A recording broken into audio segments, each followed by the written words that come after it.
பெருமையின் வீழ்ச்சியும் தாழ்மையின் உயர்ச்சியும். பெருமை உன் வாழ்வில் ஒரு தீமை, தாழ்மையின் மெனப்பாங்கே உன் வாழ்வில் ஒரு நன்மை. பெருமையில் விழுந்த முதல் நபர்தான் லூசிபர், அவன் என்று பிசாசு. காரணம், பெருமை எனும் பாவத்தில் விழுந்ததினால்தான். அதாவது தன்னை தேவனாகவும் அனைவரும் ஆராதிக்க வேண்டும் என பெருமைப்பட்டான். கடைசியில் இருந்த ஸ்தானத்தையும் இழந்தான். பின் மனிதர்கள் மட்டில் பெருமையின் எண்ணத்தை தூண்டினான். அந்த பெருமைக்குள் ஆதாமும் ஏவாளும் விழுந்து போனார்கள். காரணம், இந்த பழத்தை சாப்பிட்டால் நீங்கள் தேவர்களைப் போல் ஆவீர்கள் என்று எண்ணத்தை உண்டு பண்ணினதினால் அவர்கள் பெருமைப்பட்டார்கள். இதனால் ஏதேன் தோட்டத்தை இழந்தார்கள். இப்படி பெருமையினால் விழுந்து ஆசீர்வாதங்களை இழந்து போனவர்கள் அநேகருண்டு. தேவ வார்த்தைக்கு கீழ்ப்படியாமல் செய்யும் காரியமும் பெருமையின் எண்ணம்தான். சவுல் ராஜா தேவ வார்த்தைக்கு கீழ்ப்படியாமலும் தேவ மனுஷனை மதியாமலும் துணிச்சலோடு சர்வாங்க தகன பலியை செலுத்தினார். இதனால் குறுகிய காலமே ராஜாவாக செயற்பட்டான். ஆனால் தாவீதுக்கோ தாழ்மையின் மெனப்பாங்கு காணப்பட்டது. அவன் நாடுகள் மேய்க்கும் போதும் கர்த்தரின் மேய்ப்பராயிருக்கிறார் என்றான். ராஜாவாக வந்த போதும் கர்த்தரின் மேய்ப்பராயிருக்கிறார் என்று தன்னை தேவனுக்கு முன்பாக தாழ்த்தினான். இதனால் இறைவன் தாவீது என் இருதயத்திற்கு ஏற்றவன் என்று கூறினான். அது மட்டுமல்லாது தாவீது நீண்ட காலம் ஆட்சி செய்வதற்கு முக்கிய காரணம் அவனிடம் காணப்பட்ட தாழ்மையின் மெனப்பாங்குதான்.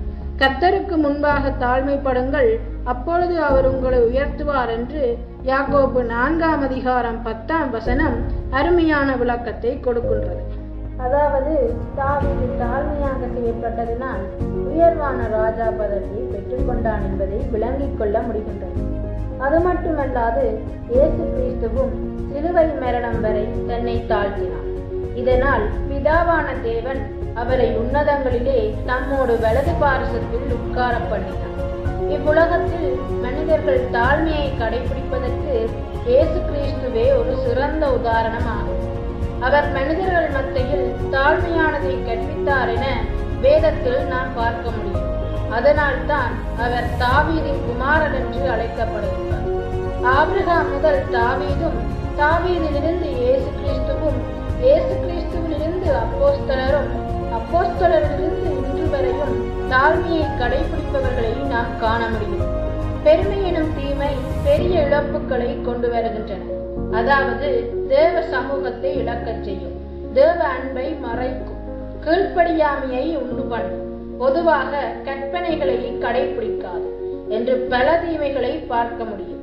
ஆனால் தாழ்மையோ பிறரை நேசிக்கும், குறிப்பாக இறைவனை நேசிக்கும், கீழ்ப்படியும், தேவ அன்பில் நம்மை வளர்த்தெடுக்கும், பொறுமையாக செயற்படும், எல்லாவற்றையும் விட கற்பனைகளை கடைபிடிக்கும். பெருமை உள்ளவர்களுக்கு தேவன் எதிர்த்து நிற்கிறார், தாழ்மை உள்ளவர்களுக்கோ கிருபை அளிக்கிறார் என 1 பேதுரு 5:5 தெளிவான விளக்கத்தை கொடுக்கின்றது. அதாவது நம்மில் பெருமையான எண்ணம் காணப்பட்டால் நம்மை விட்டு தேவன் பிரிந்து செல்கிறார்.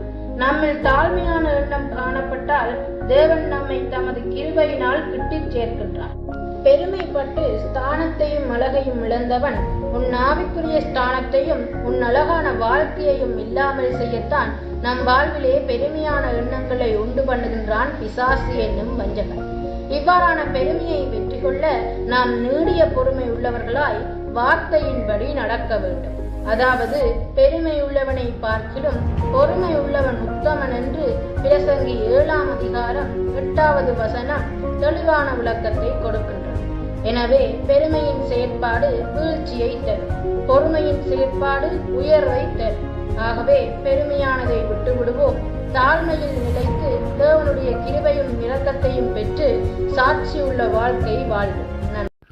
இந்த சேனலை சப்ஸ்கிரைப் பண்ணுங்க, பக்கத்தில் இருக்க பெல் பட்டனை கிளிக் பண்ணுங்க, லைக் பண்ணுங்க, கமெண்ட் பண்ணுங்க, ஷேர் பண்ணுங்க.